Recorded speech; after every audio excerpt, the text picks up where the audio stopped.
শুভ সকাল, welcome back to our channel. কেমন আছো তোমরা? আশা করি ভালো আছো, আর আমিও ভালো আছি। আমার নতুন আরও একটি ভিডিওতে তোমাদের সবাইকে জানাই অনেক অনেক স্বাগত।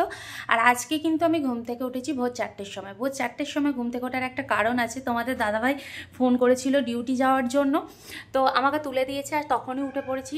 আর ঘুরে শুইনি, জাস্ট বসে বসে ফোন একটু ঘাঁটছিলাম, তারপর একটুখানি এদিক ওদিক করে আর বসেই ছিলাম। মানে নিচে নেমে কোনো কাজও করতে পারিনি, কারণ প্রচণ্ড পরিমাণে আমাদের এখানে ঠান্ডা। আর আমাদের যে ঘরে জলটা দেওয়া হয় সেটা যেহেতু উপরে টাঙ্কির জল, তো টাঙ্কির জলটা সারা রাত থাকে আর প্রচণ্ড ঠান্ডা থাকে। তো রোদ না বেরোলে কাজ করা যায় না, পুরো ঠান্ডাতে হাতের এইগুলো না পুরো একদম জমে যায়, ব্যথা করে। তো সেই জন্য সকালবেলা কাজ করিনি, বসেছিলাম। অনেকক্ষণ আগেই উঠে ফ্রেশ ট্রেশ হয়ে নিয়েছি।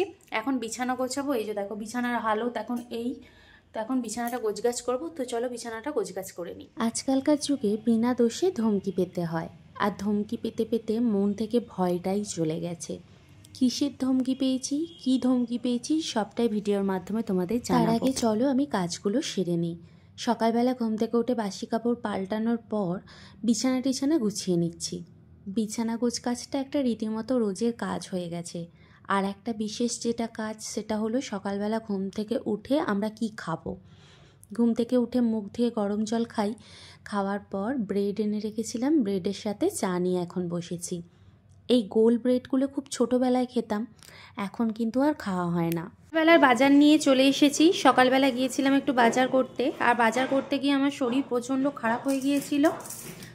তো বাজার নিয়ে এসেছি। এই যে পেঁয়াজকলি নিয়েছে 10 টাকা, বেগুন এই যে 15 টাকার এতগুলো নিয়েছি, আর 20 টাকা কেজি আলু, এই যে নতুন আলু।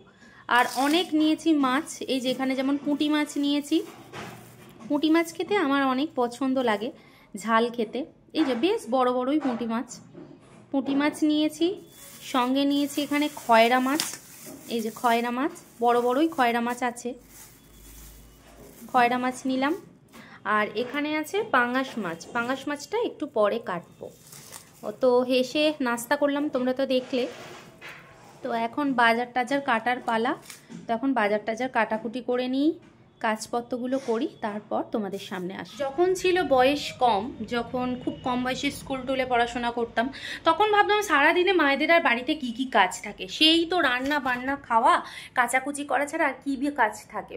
কিন্তু এই এখন বিয়ের পর বুঝতে পারছি আসলেই একটা সংসার সামলানো অনেক কঠিনকর। ওই যে কথাতে আছে না, সব থেকে হাই স্যালারি যদি কেউ ডিজার্ভ করে সেটা হচ্ছে যারা হাউসওয়াইফ তারা বা মায়েরা। তো সত্যিই তাই, হয়তো 24 ঘন্টা আমাদের ডিউটি দিয়েই যেতে হয়। আর অন্যান্য চাকরিতে কি হয়, তারা তবু একটা দিনের জন্য রেস্ট পায়, কিন্তু আমরা এই সাংসারিক মানুষরা একটা দিন তো দূরের কথা, মরার আগের দিন পর্যন্ত পুরো একদম ডিউটি দিয়েই যেতে হয়। আবার কেউ কেউ তো মরার সময় পর্যন্ত ডিউটি দিয়ে যায়। এমন সময় আসে যেন মনে হয় যমরাজ যদি আনতে আসে, যমরাজকে বলবো তুমি একটু দাঁড়িয়ে যাও, কাজটা করে দিই, তারপর তুমি নিয়ে যেও। যাই হোক, ওইদিকে আমার রান্নাবান্না করা প্রায় হবে, এখনও হয়নি। ভাতটা শুধু বসিয়েছি আর আনাজপত্র কেটে রেখেছি। আর যেহেতু বাজার গিয়েছিলাম অনেক মাছ টাছ ছিল, তো সেই জন্য বাছাবাছি করতে, সমস্ত ফ্রিজের ভেতরে রাখতে অনেকটা সময় লেগেছে। তো সেই অবস্থাতে তো আর ক্যামেরা ধরতে ভালো লাগছিল না, তো সেই জন্য স্নান টান করেও নিয়েছি। আর এখন পুজো করব। আর ওইদিকে ওই যে দেখো আমার ভাত হচ্ছে, আর এইদিকে সমস্ত সবজি কেটে ধুয়ে সুন্দরভাবে রেখে দিয়েছি। তো চলো এবার চুল টুল আঁচড়ে সিঁদুর পরে নিই, তারপর পুজো করে রান্নাঘরের দিকে রান্না করতে আসবো। আর কি কি রান্না করব তোমাদেরকে পরে শেয়ার করব। হবে এই যে মিক্সড সবজি, ফুলকপি দিয়ে, পেঁয়াজকলি, আলু দিয়ে আর মূলো দিয়ে একটা সবজি করব। আর রান্না হবে এখানে বেগুন দিয়ে, এই যে মাছের তেল দিয়ে, আর এখানে হবে পুঁটি মাছ আর মাছ দিয়ে এই সবজিটা। তো চলো ঝটাপট করে নিই। অনেক আগে পুঁটি মাছ খেতাম, মা রান্না করে দিত। তো পুঁটি মাছ এখানে পাওয়া যেত না, আর সব থেকে বড় যে জিনিসটা, আমি মাছ বাছতে পারতাম না। তো এখন শিখে গেছি, তো সেই জন্য এখন বেশ ছোট ছোট মাছ বা বড় মাছ কাটতেও পারি। আসলে বয়সের সাথে সাথে মানুষ সব কিছুটাই শিখে যায়। তো শুধু পুঁটি মাছ দিয়ে ঝাল করে খাওয়ার থেকে ভাবলাম সবজির সাথে খেলে শরীরের জন্যও ভালো, এবং সবজিটা খেতেও কিন্তু খুব ভালো লাগবে। পুঁটি মাছ দিয়ে, আলু দিয়ে, ফুলকপি দিয়ে, পেঁয়াজকলি দিয়ে একটা তরকারি হয়েছে। এখানে হয়েছে মাছ ভাজা পেঁয়াজ দিয়ে, আর এখানে হয়েছে আমার এই যে মাছের তেল বেগুন দিয়ে। বেশ, এই হচ্ছে আমার দুপুরের আজকে লাঞ্চ। তো চলো খাওয়া দাওয়া করে নিই। আর আমাদের এখানে সবসময় খুটখুট করে আওয়াজ হয়, এই যে এখানে কাজ হচ্ছে বলে। না বন্ধুরা, এখন ঘড়ির কাঁটায় প্রায় ওই 6:30টার মতো বাজে। তো এখন দেবো সন্ধে। আর এত পরিমাণ ঠান্ডা পড়েছে, ঠান্ডাতে মেঝেতে পা দিতেও খুব কষ্টকর লাগছে, এরকম একটা ব্যাপার। তো পায়েতে আমি এখন আর কি মোজা পরবো, মোজা পরে তারপর দেবো সন্ধে। আর যেহেতু প্রচণ্ড পরিমাণে ঠান্ডা, তো গোপালকে আর এখানে রাখি না, ভিতরটাতে গোপালকে এখন রাখি। আর এই ঘরে দেখো আমার জানালাগুলো আঁটা হয়নি।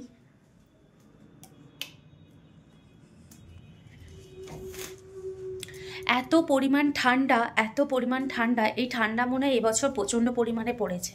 আর এবছর এতে দেখবে গরমটাও পড়বে ঠিক প্রচণ্ড পরিমাণে।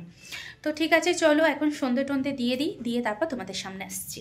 গরমকালের থেকে শীতকালে কিন্তু কাচাকুচির পরিমাণ বেশি পরিমাণ থাকে, তো সেই অনেক জামাকাপড় কাচাকুচি করেছি, সেগুলোই গোছগাছ করে তুলে রাখছিলাম। আর এই দিকেতে তোমাদের দাদাভাই ফোন করেছিল, ওর সাথে কথা বলতে বলতেই কাজকর্ম করছিলাম। আর যদি এইগুলো গুছিয়ে না রাখি, সেই এলোমেলোভাবে এদিক ওদিক পড়ে থাকে, তো দেখতেও বাজে লাগে, তাই ভাবলাম ভালো করে গুছিয়ে তারপর তুলে রাখি। খাওয়া দাওয়া এই মতো জাস্ট কমপ্লিট হলো। আর এখন আমি একটু বসে আছি, কিছুক্ষণ পর শোবো। আর এই দিকেতে আমার গোপুসোনাকে এই যে দেখো শুইয়ে দিয়েছি, গোপুসোনাকে রীতিমতো আমি নিয়ে শুই। আর এই দিকে আমার গীতা থাকে সব সময়, আমি গীতা এই দুটো জিনিসকে নিয়ে আমি প্রত্যেক দিন ঘুমোতে আসি, মানে ঘুমোই। তো আজকে কিছু মানুষের কথার আমি জবাব দেব। এই যে আমার মুসলিম হওয়া থেকে হিন্দু হওয়ার যে প্রসেসটা, এই প্রসেসের জন্য আমাকে কিন্তু অনেকে হুমকি দিচ্ছে। কেউ বলছে যে ধর্মে ছিলি সেই ধর্মে ফিরে আয়, কেউ আবার বলছে এই রকম মানুষের সঙ্গে সম্পর্ক রাখা উচিত নয় যে হিন্দু ধর্মে গেছে। আবার কেউ বলছে তোকে আল্লাহ কখনো মাফ করবে না, আবার কেউ বলছে তুই জাহান্নামে যাবি। এত কথার আমি একটা মাত্র উত্তর দিতে চাই, কেউ যদি তার ধর্ম চেঞ্জ করে সেটা তার ব্যক্তিগত বিষয়। আবার অনেকে বলছে কখনো মুসলিম থেকে হিন্দু হওয়া যায় না, কিন্তু হিন্দু থেকে মুসলিম হওয়া যায়। আচ্ছা, তুমি যেটা বলবে সেটা তোমার জীবনেতেও ঘটবে, এটাই স্বাভাবিক। সুতরাং যদি মুসলিম হওয়া থেকে হিন্দু হওয়ার কোনো প্রসেস না থাকে, হিন্দু হওয়া থেকে মুসলিম হওয়ারও কোনো প্রসেস নেই, যদি থাকতো তাহলে তোমরা কি করে জানলে মুসলিম হওয়ারই প্রসেস আছে কিন্তু হিন্দু হওয়ার প্রসেস নেই? আর বাকি রইল ধমকির কথা। আমাকে এত ধমকি দিয়ে কোনো লাভ নেই, কারণ আমি হচ্ছি একদম তেঁদরা একটা মেয়ে, যাকে বলে সেই তেঁদরা একটা মেয়ে। আমার জীবন, আজ আমি তোমাদেরকে অনেকগুলো কথা এখানে বলছি, বা কেন হচ্ছে এত প্রশ্ন উঠেছে বলে এত ক্যালিফিকেশান দিতে আমি বসেছি, নাহলে হয়তো আমার বলার কোনো উদ্দেশ্যই ছিল না। তো যে আমাকে এতগুলো ধমকি দিচ্ছ, ধমকি দিয়ে কি কোনো লাভ আছে?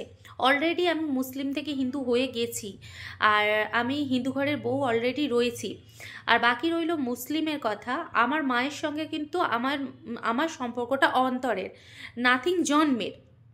যদি জন্মের হতো তাহলেও যদি আমি হিন্দু ধর্মে বিয়ে করতাম, আমার মা কিন্তু আমাকে যথেষ্ট পরিমাণে মেনে নিত, কারণ আমার মায়ের চিন্তাধারাটা এটাই যে আমার সন্তানরা যেন সবসময় খুশি থাকে, তারা যেন কখনো দুঃখ না পায়।